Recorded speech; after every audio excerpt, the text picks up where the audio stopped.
Bonjour à tous, aujourd'hui je fais une correction d'exercice pour les premiers enseignements scientifiques.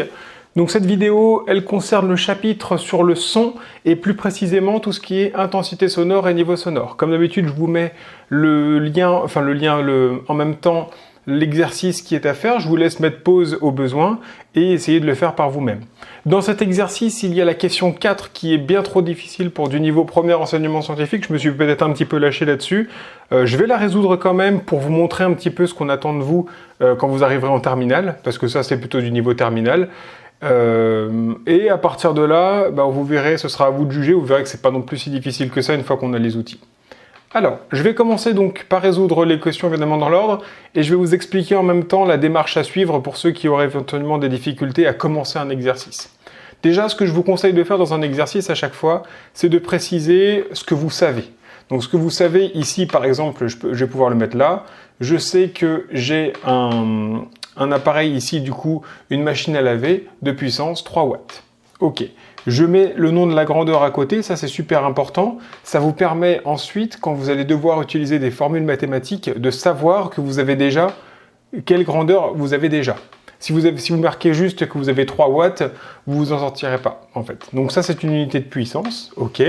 Alors a priori, ça paraît peu, mais vous verrez finalement que ça va être quand même beaucoup.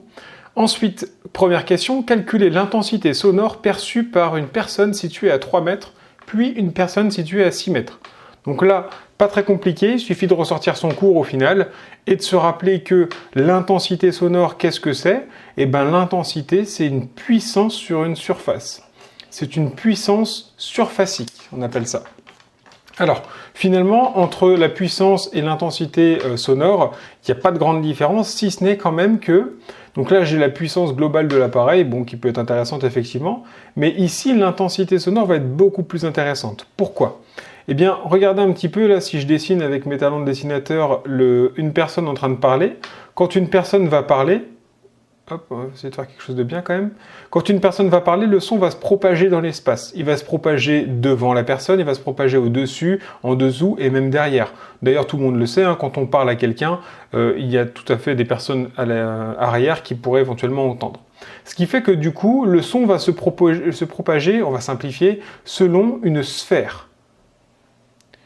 Voilà, c'est-à-dire que en fait, là, si je suis ici, ici, ici, ici ou ici, on va considérer que là, je suis sur une même intensité sonore. Toutes les personnes sur cette sphère-là reçoivent la même intensité sonore. La question elle est la suivante, est-ce que si je suis ici, je reçois autant d'intensité sonore que quand je suis ici? Et là, finalement, la puissance ne m'aide pas parce que, ok, je sais que j'émets un son de puissance 3 watts, génial, mais est-ce que, pourtant je sais que la personne qui est ici va mieux m'entendre que la personne qui est ici. Donc à partir de ce moment-là, comment je mets ça en avant? Avec la puissance de 3 watts, non, on vient de le voir. Par contre, avec l'intensité, ça va marcher. Pourquoi? Parce que cette fois-ci, si je suis ici, la sphère sur laquelle s'est réparti le son, elle est beaucoup plus grande. Elle est comme ceci, avec un rayon du coup donc, qui part du centre ici et qui est beaucoup plus important, on va l'appeler R2, qui est beaucoup plus important que R1. Comme R2 est beaucoup plus important que R1, la surface 2 est beaucoup plus importante que la surface 1. Donc le son se répartit sur une plus grande surface S2 que sur la surface S1. Donc l'idée, c'est de comprendre quoi? Ça va être de comprendre ça en termes d'énergie, et ce sera peut-être un petit peu plus facile. Donc l'idée, c'est que là, je suis dans un espace qui est plus confiné qu'ici. Donc l'énergie ici va être plus confinée qu'ici. Comme l'énergie ici est plus confinée que sur la grande surface S2, eh bien, j'entendrai mieux ici, puisqu'il y a plus d'énergie globalement. Chaque personne qui est ici va recevoir plus d'énergie que chaque personne qui est ici. Pourquoi? Parce que comme là j'ai une plus grande surface, il va falloir que toutes les personnes qui sont sur la... Alors il faut imaginer hein, la sphère, d'accord? Il ne faut pas voir ça comme un disque, il faut vraiment voir ça comme une sphère. Bon, là j'en ai pas à ma disposition. Donc il faut imaginer que toutes les personnes sur la sphère doivent recevoir la même intensité sonore. Donc là il y en a beaucoup plus de personnes, alors qu'ici il y en a quand même beaucoup moins que je peux mettre. Et comme il y en a beaucoup moins, c'est le même principe, hein, imaginez que ce ne soit pas des personnes mais donc de l'énergie. Ici, je peux mettre je vais devoir mettre beaucoup d'énergie sur peu de points, alors qu'ici, je vais pouvoir mettre beaucoup d'énergie sur beaucoup de points. Donc l'énergie est plus répartie sur la surface S2 que sur la surface S1. Donc globalement, qu'est-ce que ça veut dire? Quand je peux répartir plus d'énergie, globalement, l'énergie que chacun reçoit est moins importante. Okay. Imaginez, je ne sais pas, ça c'est un cercle avec un certain nombre de personnes, une centaine de personnes, ça c'est un cercle avec 1000 personnes. Si je dois partager 1000 euros avec 100 personnes, ça fait 10 euros chacun, mais si je partage 1000 euros avec 1000 personnes, ça fait 1 euro chacun. Donc chacune aura beaucoup moins, plus il y a de personnes. C'est exactement le même principe ici. Donc plus la surface est grande, alors on repasse un petit peu sur les mathématiques, plus la surface ici va être importante, plus je vais avoir le quotient qui est ici, là, qui va être petit. Si j'augmente la surface, eh bien, P sur S va, lui, diminuer. Parce que si j'augmente le dénominateur, si vous faites 1 sur 2 ou 1 sur 3, quand vous augmentez le dénominateur, eh bien 1 sur 2 est plus grand que 1 sur 3. Plus le dénominateur est grand, plus le quotient va être petit.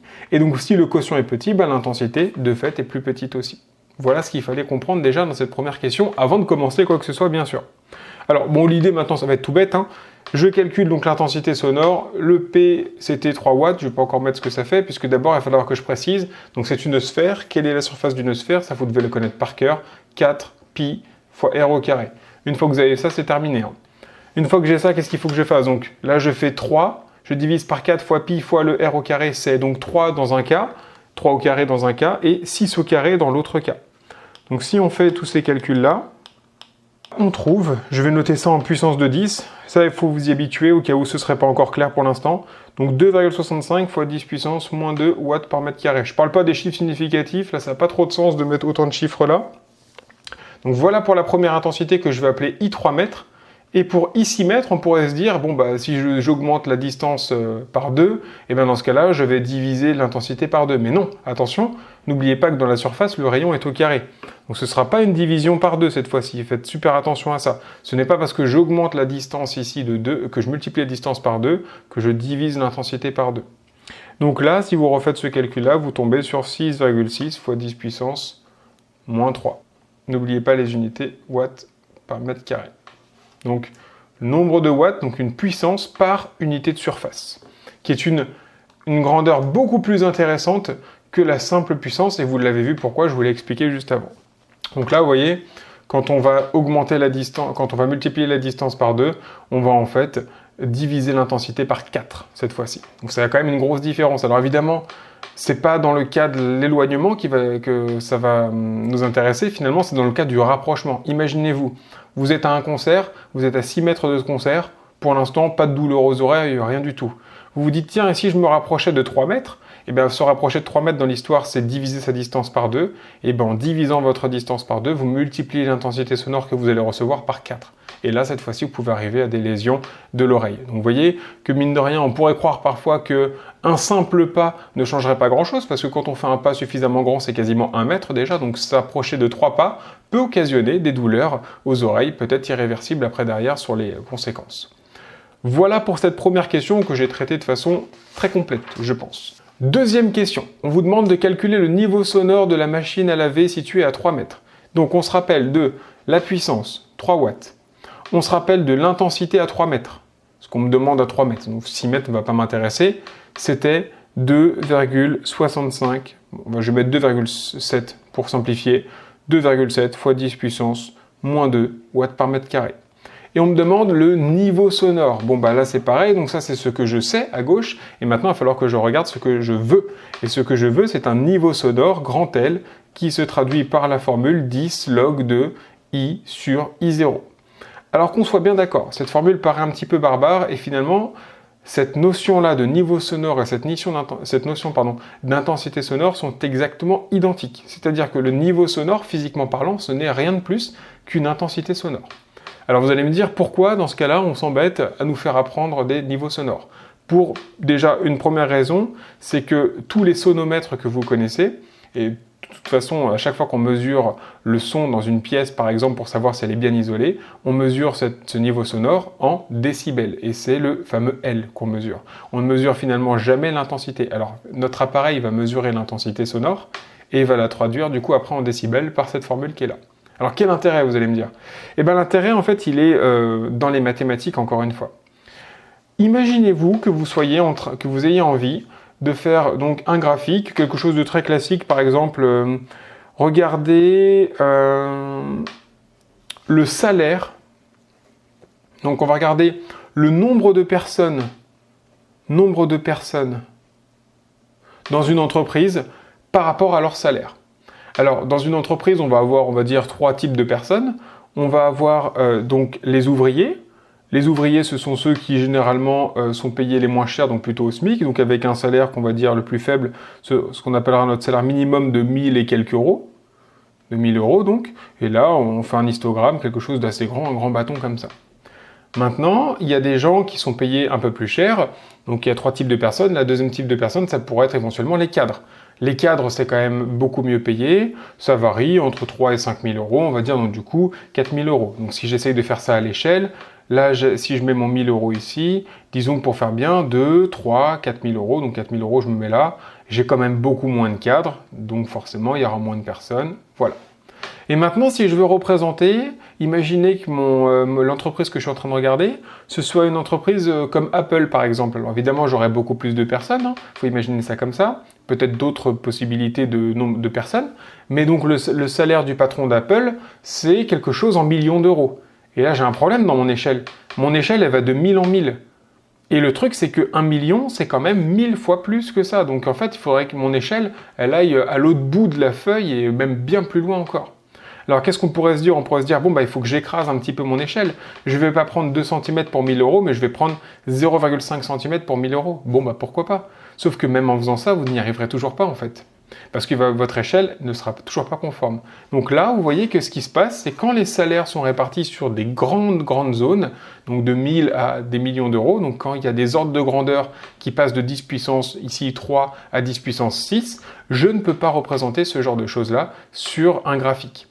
Et c'est là tout le problème. Eh bien, grâce à la fonction logarithme qui est ici, là, eh bien, cette fonction logarithme, elle permet d'écraser en fait les échelles.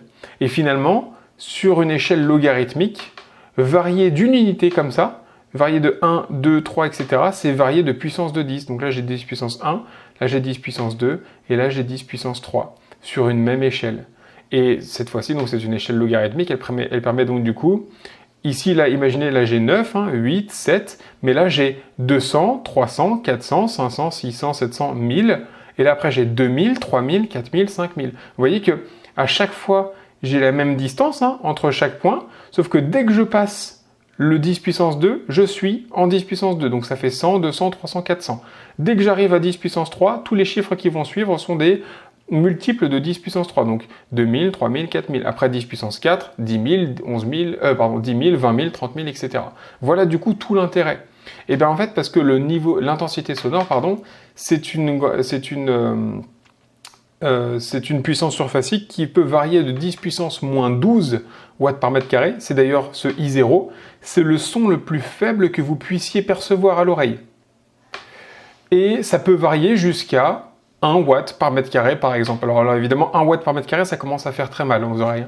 Mais vous voyez que ça peut aller de 10 moins 12, du coup, à 10 puissance moins 10, moins 9, moins 8, moins 7. Ça varie en puissance de 10. Et tout ça, on a vu tout à l'heure que sur un graphique, représenter un salaire de 1000 euros et un salaire d'1 million d'euros, c'était pas possible.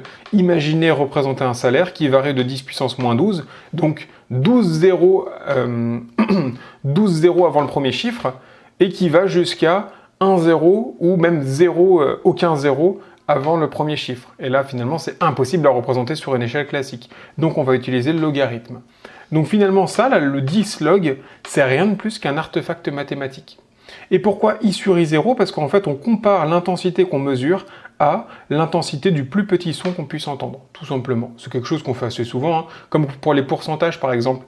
Vous voulez savoir combien de pourcents représente une réduction? Vous regardez le prix de la réduction et vous divisez par le prix initial, et puis du coup, vous avez le pourcentage de réduction, tout simplement. C'est le même principe. Voilà pourquoi on fait cette division-là. Donc, il ne faut pas avoir peur là-dessus. De toute façon, votre calculatrice fait très bien les choses. Donc, on se fait le calcul. Je vais l'appeler du coup L3 mètres. L3 mètres, c'est donc 10 fois log 2. Donc le I, c'était 2,7 fois 10 puissance moins 2, que je divise par 10 puissance moins 12. Le 10 puissance moins 12, c'est bien de le connaître par cœur. Ne vous inquiétez pas si vous ne le connaissez pas par cœur, puisque de toute façon, ce sera toujours rappelé dans un sujet de bac, de toute façon, et même en contrôle, bien sûr. Et donc ça nous fait 104 décibels pour cette partie-là. Donc, vous remarquerez que déjà, donc, pour un petit rappel sur le niveau sonore, 20 décibels, c'est le calme plat, vous n'entendez rien du tout, c'est une nuit où il n'y a aucune voiture dehors, par exemple. 30-40 décibels, c'est ce qui se passe en ce moment pendant le confinement à Paris. Il y a toujours un petit bruit ambiant quand même à cause des voitures, etc. 60 décibels, c'est un bruit classique sur une route. 60-80 décibels. Vos pneus, par exemple, de voiture peuvent faire jusqu'à 70-80 décibels environ.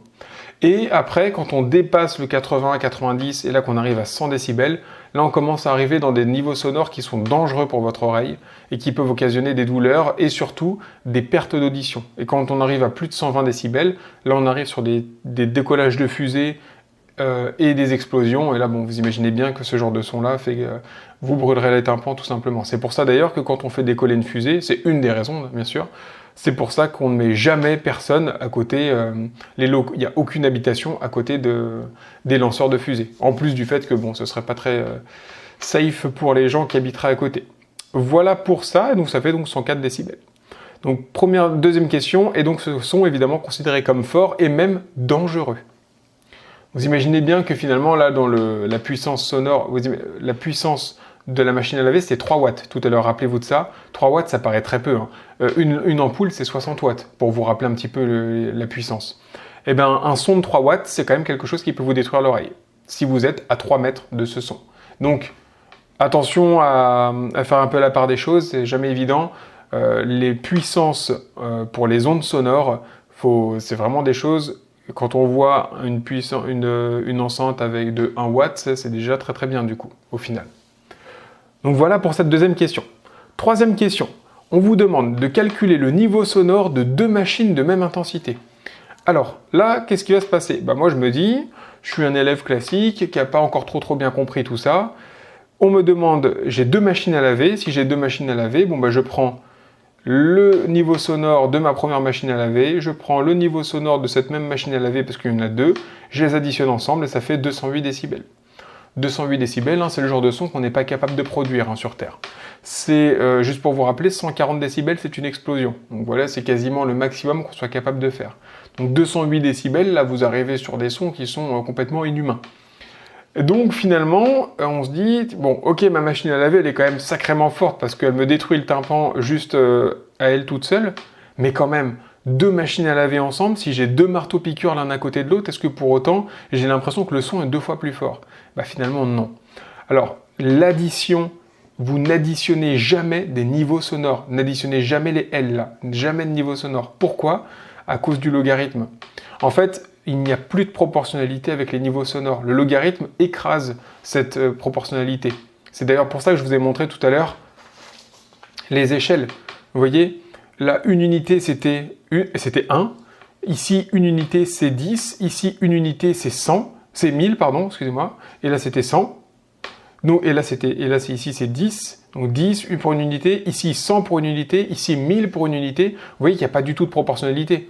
Quand vous faites un schéma habituel, vous faites 1 cm égale, je sais pas, par exemple, 1 quelque chose, allez, watts par mètre carré, par exemple. Et donc du coup, si je prends 2 cm, j'ai 2 watts par mètre carré. Ici, je vous dis que si j'ai 1 cm, je vais avoir dans un premier temps 10 watts par mètre carré, mais là je vais avoir 100 watts par mètre carré, et là 1000 watts par mètre carré, etc. Donc il n'y a plus de proportionnalité. Donc vous n'additionnez jamais des niveaux sonores. Par contre, qu'est-ce qui est toujours proportionnel? Bien sûr, les intensités sonores, ça je peux les additionner.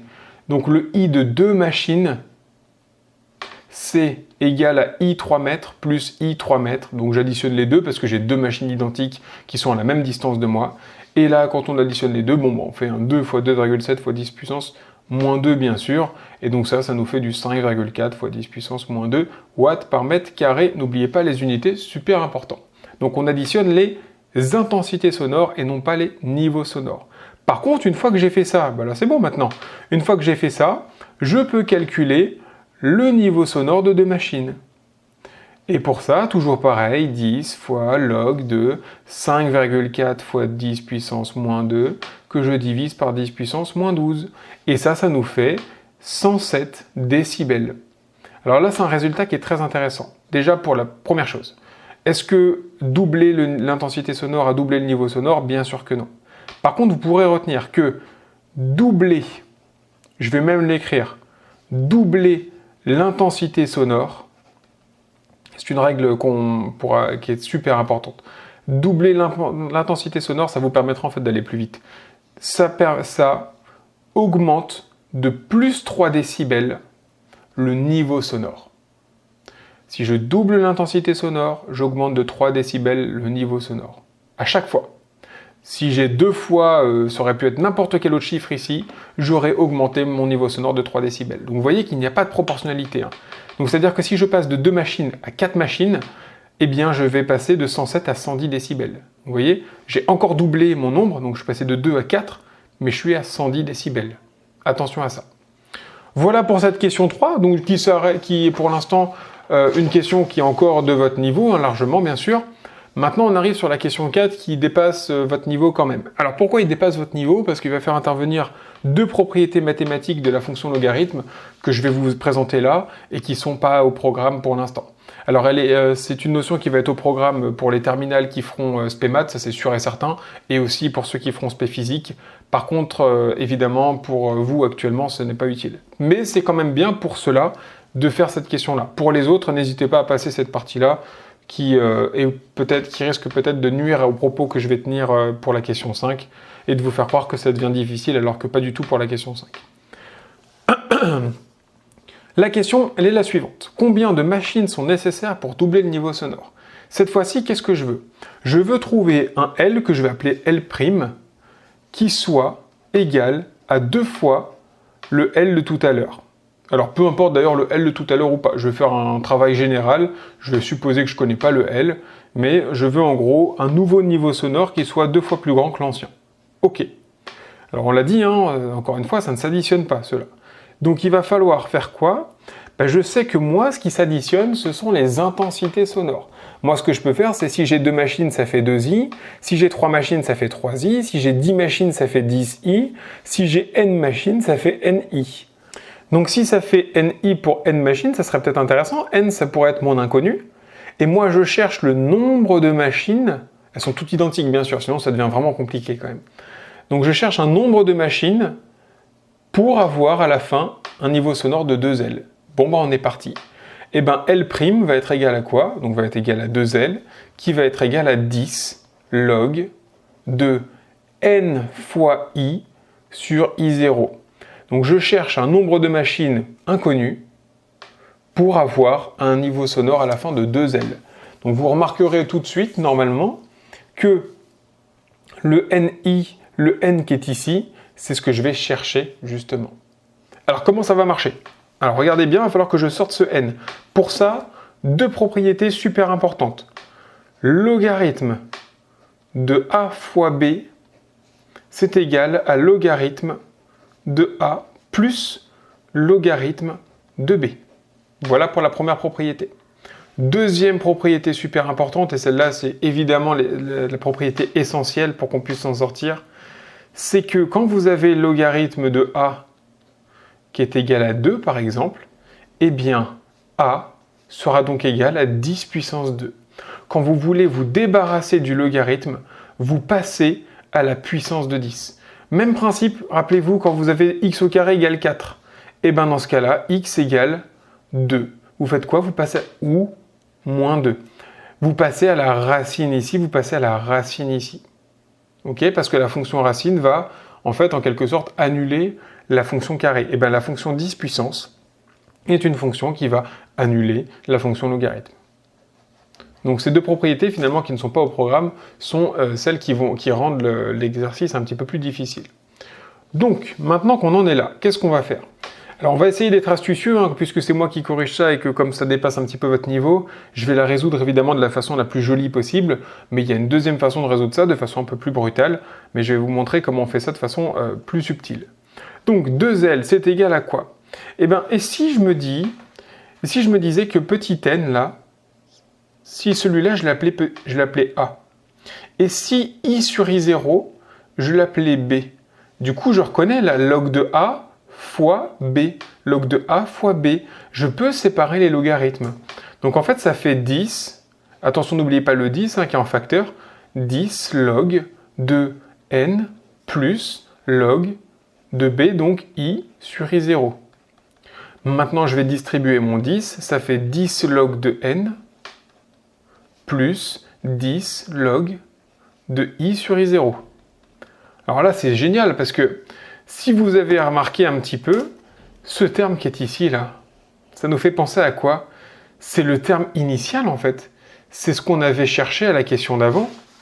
Si je retourne ma feuille, on avait calculé 10 log de... Alors là, je l'avais directement mis la valeur, mais c'est 10 log de I sur I0, en fait. Donc ça, c'est comme si, là, j'avais en fait L, un L. C'est le niveau sonore d'une seule machine. C'est comme si j'avais séparé le nombre de machines de la machine elle-même. Donc là, grâce à ça, j'ai en fait 10 log de n plus L. Ah oui, mais j'ai déjà 2 L ici. Donc qu'est-ce que j'ai? Si je passe le L de l'autre côté en soustraction, L égale 10 log de n. Bon, on est quasiment bon maintenant. Qu'est-ce qu'il me reste à faire maintenant? Je veux me débarrasser du logarithme, mais attention, il y a un truc devant le logarithme, il y a le 10.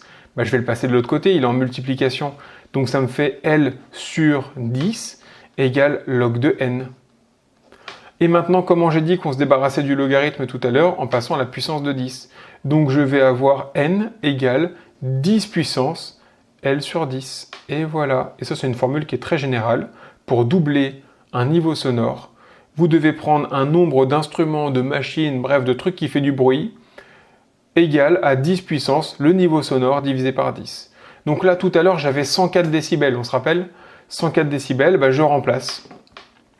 104 divisé par 10, ça fait 10,4. Et il va me falloir n égale 10 puissance 10,4 machines. Si je veux passer, rappelez-vous ce que je vous ai dit tout à l'heure là, on n'additionne jamais les niveaux sonores. Et si vous les avez additionnés, vous auriez trouvé 208 décibels. Donc pour passer de 104 décibels à 208 décibels, c'est pas 2 machines qu'il me faut. C'est 10 puissance 10,4 machines. Et ça c'est quoi? Alors le 10,4 va m'empêcher de vous donner une vraie valeur là, mais laissez toujours d'ailleurs vos résultats comme ça. C'est quelque chose qui est supérieur à 10 milliards. Donc il me faut plus de 10 milliards de machines qui m'explosent déjà les tympans chacune d'elles, pour avoir un son à 200 décibels. Vous imaginez à quel point c'est impossible finalement? Voilà pourquoi du coup c'est le genre de son qu'on n'est pas capable de produire actuellement. Voilà. Et c'est justement ce qui vous montre que 1 décibel finalement c'est quelque chose de déjà qui est très très grand, qui peut être très très grand. Quand je passe de 100 décibels à 101 décibels, ça paraît rien, mais c'est déjà quelque chose qui change beaucoup. Quand je passe de 100 tout à l'heure de 104 à 107, on dirait pas, mais j'ai quand même mis une deuxième machine à côté, quoi. Donc c'est comme si, imaginez, vous avez un concert de musique à 110 décibels, d'un seul coup, il y a un deuxième concert à côté qui se fait aussi à 110 décibels, les deux concerts ensemble vont vraiment vous exploser les oreilles, mais pourtant vous n'aurez que 113 décibels de son. Vous voyez? Donc le son, le nombre de décibels n'augmente pas beaucoup, mais pour autant, ça traduit quand même beaucoup d'intensité supplémentaire. Donc plus 3 décibels égale x2 en intensité. C'est quand même énorme. On repasse maintenant sur des questions un peu plus abordables pour donc, votre niveau en première. Question numéro 5. À quelle distance d'une machine faut-il se situer pour pouvoir dormir sans être dérangé? Et on vous dit, on peut dormir avec un son ambiant de 20 décibels. Alors, je dis que c'est un petit peu plus raisonnable comme niveau, mais au final, il reste toujours un problème de taille, c'est qu'il va falloir qu'on se serve des propriétés du logarithme. Donc, déjà, il va falloir comprendre la question. C'est là le plus difficile. Quelle distance d'une machine faut-il se situer pour pouvoir dormir sans être dérangé? Alors, moi, je me dis déjà une chose, on me parle de distance. Moi, le seul truc qui me rappelle une distance dans cet exercice, c'était quand j'avais I qui était égal à P sur S, et que je sais que S, en fait, c'est 4 fois pi fois R au carré, que je vais appeler D au carré cette fois-ci pour garder le terme de distance. Donc, en fait, la seule formule qui me permette de parler d'une distance, c'est I. Ah oui, mais I est directement relié au niveau sonore, finalement. 10 log de I sur I0. Ok. Et qu'est-ce que je sais? Je veux dormir avec un son ambiant de 20 décibels. 20 décibels, c'est quoi ça 20 décibels? C'est le niveau sonore. Donc, je peux remplacer mon L par 20. Ça fait 20 égale 10 log de I sur I0. Bon, et si je trouvais le I, c'est-à-dire l'intensité sonore nécessaire pour avoir 20 décibels. Je vais déjà faire ça. Donc je vais diviser le 10 de l'autre côté, ça fait 2 égale log de I sur I0. Pourquoi je disais donc du coup que c'était plus facile? Parce que finalement, là, si vous avez compris cette histoire de puissance de 10 pour annuler le logarithme, c'est fini, quoi. Parce que là, qu'est-ce qui va se passer maintenant? J'enlève le logarithme en passant ici ça à 10 puissance 2, donc ça fait 10 puissance 2 égale I sur I0. I0. Maintenant, le I0, il me gêne, je le passe de l'autre côté, mais j'oublie pas que le I0, c'est aussi 10 puissance moins 12 watts par mètre carré. Donc ça fait I égale 10 puissance 2 fois 10 puissance moins 12. Bon, ça fait 10 puissance moins 10 watts par mètre carré. Bon, déjà, ça, c'est une bonne chose. J'ai l'intensité sonore qui est nécessaire pour avoir un son ambiant de 20 décibels. Sachez donc que, a priori, dans votre chambre, quand vous dormez, vous subissez quand même, globalement, un son de 10 puissance moins 10 watts par mètre carré sur vos oreilles. Vous avez vu donc les différences d'ordre de grandeur. Là, j'avais du 10-12, là, j'avais du 10-10, tout à l'heure, on avait du 10-2. Vous voyez, l'échelle, en fait, est beaucoup trop grande, et c'est pour ça qu'on utilise le logarithme, encore une fois. Maintenant que j'ai I, qu'est-ce que je fais? Ah oui, mais je sais que I, c'est P sur 4pi fois D carré. Ah oui, mais P, c'était 3 watts, moi, je vais le remplacer. En fait, je cherche quoi? Moi, je cherche D carré. Donc, je vais mettre D carré, je le mets de l'autre côté. Le I, je le repasse de l'autre côté, ça fait D carré égale P sur 4pi fois I. Mais une fois que je fais ça, je passe à la racine, ça fait donc D égale racine de P sur 4pi fois I. Je remplace P par les 3 watts de tout à l'heure, je remplace I par 10 puissance moins 10, et si vous faites ce calcul-là, vous trouvez un résultat, attention, en mètres, cette fois-ci, de, je vais simplifier, 49 km. Ça fait 49 000 mètres, donc 49 km.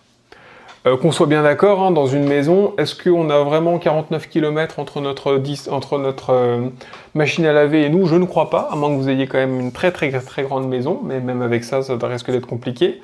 Donc est-ce que c'est une distance raisonnable? Bien sûr que non. Ça veut dire quoi?